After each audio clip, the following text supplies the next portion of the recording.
Right then, this is the Beno Guide to Travelling Europe. So then, I've done lots of cheap flight adventures, and I do them as cheap as I possibly can. So I've travelled loads of places around Europe now, and this is my tips on how to travel Europe. So, first thing, lots of people have said to me, you travel all of the time, how do you afford this? I think I have lots of money. In fact, I don't. I pretty much have no money. And when I say I do these cheap flight adventures cheap, I don't mean just a little bit cheap. I mean doing it for as absolute cheapest I possibly can. So how do I do this? Well, it's quite simple. You go onto Ryanair's website, press Fare Finder and look at what's cheapest. But what you don't get to do when you're doing it like this is you can't choose where you want to go. You can't go like, oh, today I'd like to go to Rome. It doesn't work like that. You simply go to whatever is cheap on Ryanair. And the great thing about this is you see places you never would have dreamed of going to, such as Timișoara in Romania, one of the best places I've ever been. And it's just amazing because it's so run down. All of the trams are ever so old, like from the 1950s, and they're not historic. It's not like a heritage tourist place. It's just a place that's got so little money and such interesting old transport. And it's one of the best places I've ever been. But I would have never thought to go to Timișoara if it wasn't for Ryanair. So doing it, often there are cheap flights on Tuesday, Wednesday, Thursday, but not always. And most of the time, I'm spending £5 each way on flights. And there's quite a few factors I've involved in cheap flight adventures. Firstly, staying overnight in hotels can be quite expensive, and I stay overnight as little as possible. Often I go for day trips, such as my cheap flight adventure to Timișoara, Belfast and loads of others. It's literally just a day trip. Go up to Stansted early in the morning, fly out somewhere, fly back again, and it's just a day trip to that place. But quite often I'm staying over like one night usually, so it's one night in a hotel. So which hotel do I choose?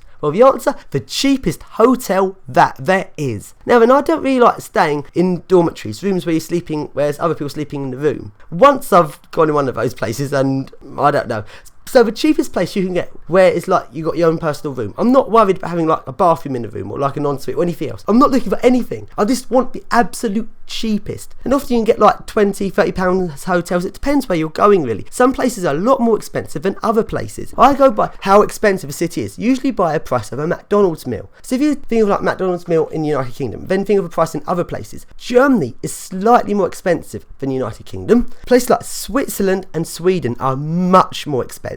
Places like Hungary are very slightly cheaper, but places like Romania, Bulgaria and all those eastern places are ever so cheap. Just £2 for a McDonald's meal. And I really like the eastern part of Europe so much because it's really cheap. Not many tourists go there. Not many people think of going there. Yet there's so much interesting stuff to be seen in the east. So then, with these cheap flight adventures, you can't choose where you're going. You just look at where it is on Ryanair. Yeah, I've been to a lot of places. If you look at a number of places I've been to, it might seem limiting, but because I do it really often, like once a month, I do a cheap flight adventure. Even though it's pot luck which places on Ryanair are cheap, I'm still getting around loads and loads of places throughout Europe, and I've seen quite a lot of cities now. The other thing, you don't get to choose which days. It's just pot luck which days are cheap on Ryanair.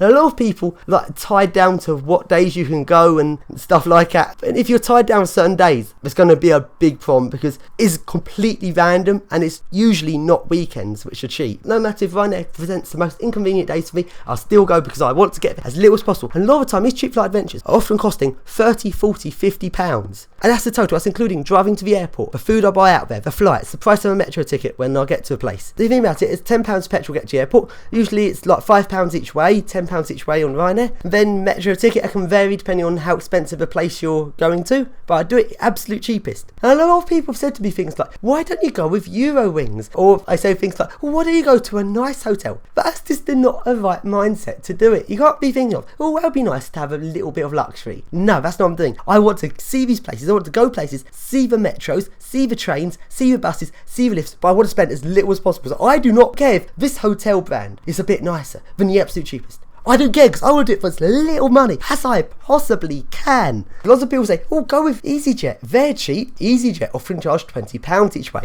Ryanair can charge £5 each way. So why on earth will I go with EasyJet? But with that said, EasyJet do offer really cheap package deals. Like my cheap flight adventure to Benidorm, cheap flight adventure to Malta, these were with EasyJet. Simply because it's a package where the flights and hotel combined, EasyJet can offer really good value for money.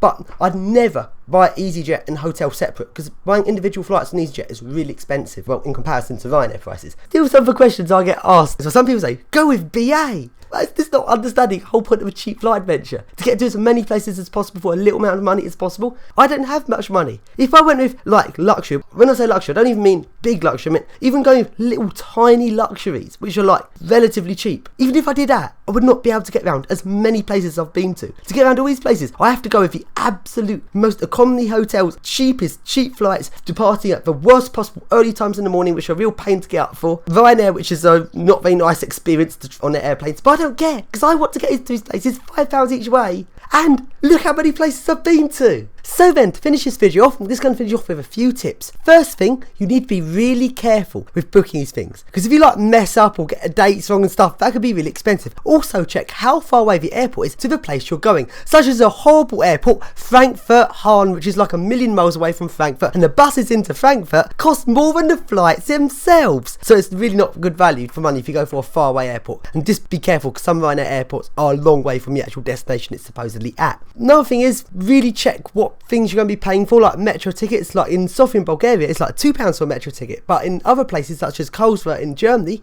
it's like £8 for a day ticket. Think about like extra charges. Some metros charge you extra to go to the airport, and just look at little hidden charges. But as long as you're careful, you can get to lots and lots of places really cheaply. And one other thing, don't go for the tourist souvenir things that tourists like to buy. Like it's often like on beaches, expensive ice cream shops or various things aimed at tourists. I avoid all of those. Firstly, I'm simply not interested in them, and secondly, if I was to go and like buy tourist stuff which is expensive, I simply wouldn't get to as many places I've managed to go to if I paid out for unnecessary things. Now then, a lot of people go on like 1 or 2 big holidays a year. Like I go like for 2 weeks on a big holiday, which is often like a easy to find package holiday, which is really expensive. I don't do that. Because why go to this one place for 2 weeks where you're going to run out of things to do in 2 weeks, when you could go to loads and loads of places really cheaply? Like I'm doing a cheap flight adventure every month, and I go to loads of places rather than going on like one big holiday each year. And I prefer this way because I get to see so many different things. I've seen so many different cities, yet I've paid out so little money to see them all. So let's just go over all of the cheap flights adventures I've been to, and which ones were good and which ones were not so good. So then, Belfast in Northern Ireland and Dublin in Ireland.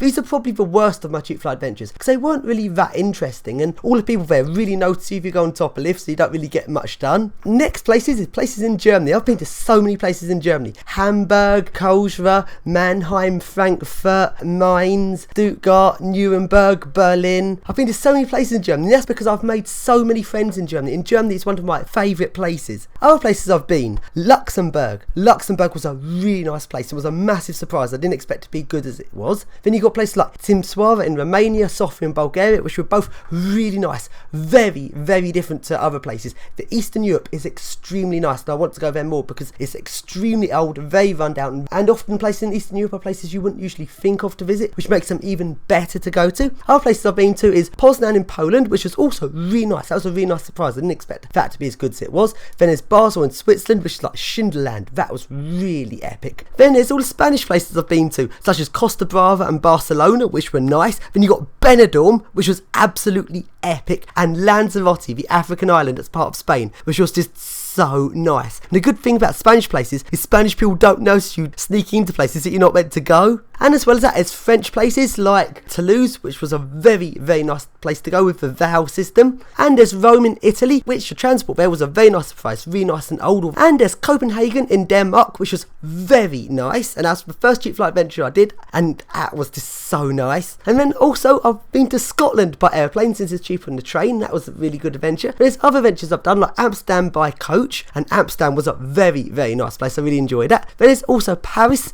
and Brussels, which I've been to on a Eurostar, which was expensive. I really do not like Eurostar. It's overpriced and stupid. But nevertheless, Paris itself is very nice, and their metro in Paris is like nothing else. Then Brussels has the awesome trams. Lille has the awesome VAL system. There's also the Belgium Coast Tram, and the 2 holidays I've done to Belgium Coast Tram were very nice. So then, I hope this video has inspired you to travel across Europe and has shown how cheap you can visit different places.